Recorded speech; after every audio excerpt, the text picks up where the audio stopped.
passed. What we like. Let's discuss. Okay. Let's get out of here. So MOT's passed. The DCT handbrake pads have been replaced. And yeah, we're all good for another year. I can see a bit of filtering coming up here. Actually, I might just chat. So yeah, MOT done. All passed. Well, I suppose technically it wouldn't have passed because the brake pads on my handbrake for the DCT model needed replacing. But because I knew that in advance, I'm going to count this as a pass because it was all planned to have the work in today and they ordered the parts in and stuff. So that's all good. So the first main bit of work that I got done was I tried to tighten my chain, and that was only temporary really. It needed completely replacing because it just got loose straight away. You can see on one of my videos with Down to Ride where we go to Cambridge and he says, yeah, I can hear it. Huh? I thought it was something in my panniers. So yeah, I got it tightened after that, but it didn't last at all. And then I got the chain and sprocket replaced. Now when I went to get that chain and sprocket replaced, this was in a garage in Ramsey, I believe. I'm kind of new to the area, so I forget some of these names. But yeah, Ramsey in Cambridgeshire. And he basically, I dropped it in and he says, I guess I'm going to be doing the brakes as well. And I said, why? How long have we got left? And he said about 2 meters. So yeah, we got the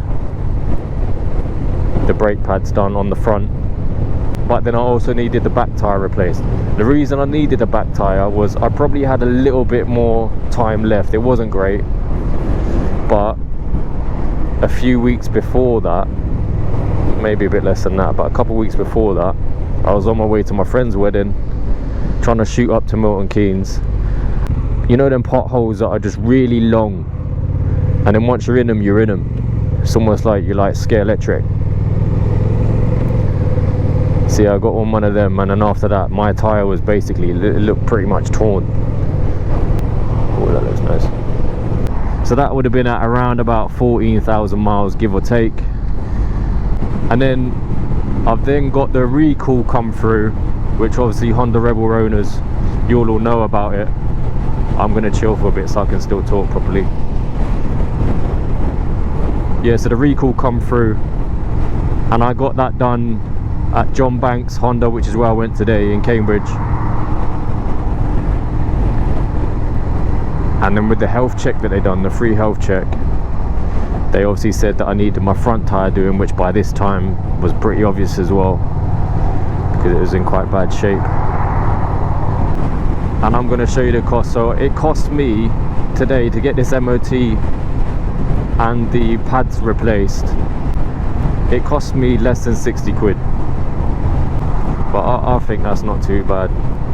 I think the MOT itself was sort of like 30 quid. And then yeah, the parts and labour and stuff, so all things considered, I'm not too disappointed with that. It's worth saying that this is my commuter, this is my ride. I don't drive. Snow, rain, and sometimes a bit of sunshine in the UK when we're treated to it. But yeah, anyway, thanks for watching. I don't know who's watching, probably no one, but anyone who's riding a Honda Rebel, hopefully this is useful to you. Have a good one.